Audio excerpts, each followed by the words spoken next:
की आज बताएंगे इस वीडियो के माध्यम से कि भगवान शंकर ने सूर्यदेव से कुपित होकर त्रिशूल क्यों चलाया और सूर्यदेव के मारे जाने पर सूर्यदेव के पिता कश्यप ने शिव जी को क्या श्राप दिया और जानेंगे कि श्री गणेश का मस्तक क्यों कटा।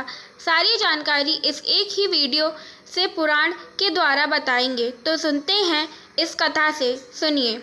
एक समय की बात है, माली सुमाली नामक दो दैत्य थे जो बहुत ही बलवान और शिव जी के बहुत बड़े भक्त थे। उन्होंने अपनी पूजा और तपस्या से शिव जी को प्रसन्न कर लिया था।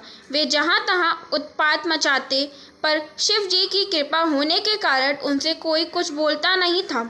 एक दिन उनके उत्पातों से तंग आकर सूर्यदेव ने उनका मार्ग रोककर उन पे वार कर दिया।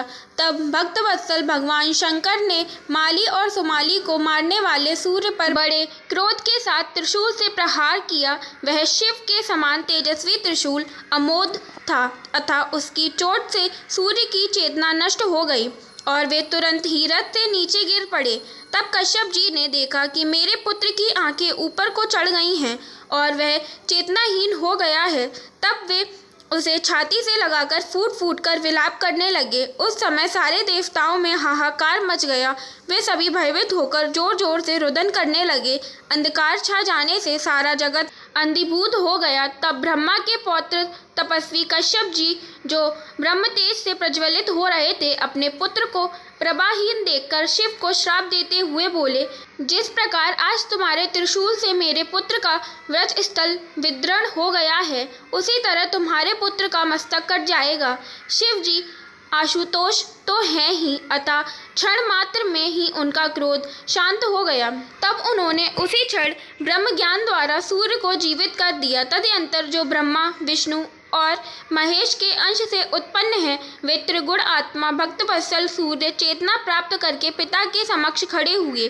फिर भक्ति पूर्वक पिता को तथा शंकर को नमस्कार किया। साथ ही पिता द्वारा दिए गए शंभु के श्राप को जानकर वे कश्यप जी पर क्रुद्ध हो गए, जिससे उन्होंने अपने विषय को ग्रहण नहीं किया और क्रोधावेश में यो कहा, ईश्वर के बिना यह सब कुछ तुच्छ है, अनित्य और नश्वर है। अतः विद्वानों को चाहिए कि वह मंगल कारक सत्य को छोड़कर अमंगल की इच्छा न करें।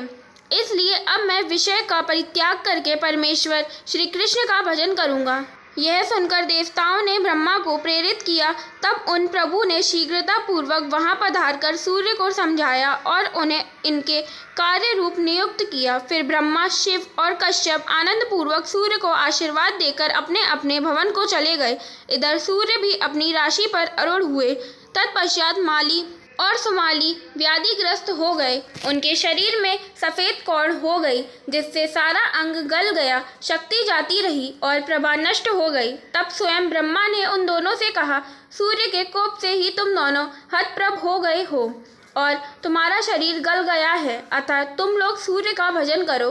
फिर ब्रह्मा उन दोनों को सूर्य का कवच, स्तोत्र और पूजा की सारी विधि बतलाकर ब्रह्मलोक को चले गए। तदनंतर वे दोनों पुष्कर में जाकर सूर्य का भजन करने लगे। वहां वे तीनों काल स्नान करके भक्ति पूर्वक उत्तम सूर्य मंत्र के जप में तल्लीन हो गए। फिर समय अनुसार सूर्य से वरदान पाकर वे पुनः अपने असली रूप में आ गए।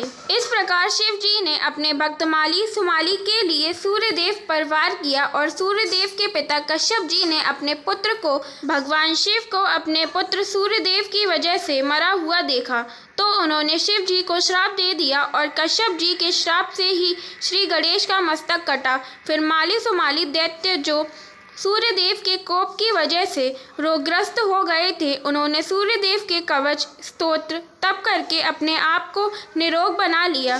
सूर्यदेव ने प्रसन्न होकर उन्हें स्वस्थ कर दिया। इस कथा को जो भी मनुष्य श्रद्धा से श्रवण करता है, उसके समस्त पाप नष्ट हो जाते हैं। उसको भगवान शंकर की कृपा के साथ साथ सूर्यदेव की कृपा भी प्राप्त होती है। जय भोलेनाथ की, जय सूर्यदेव की।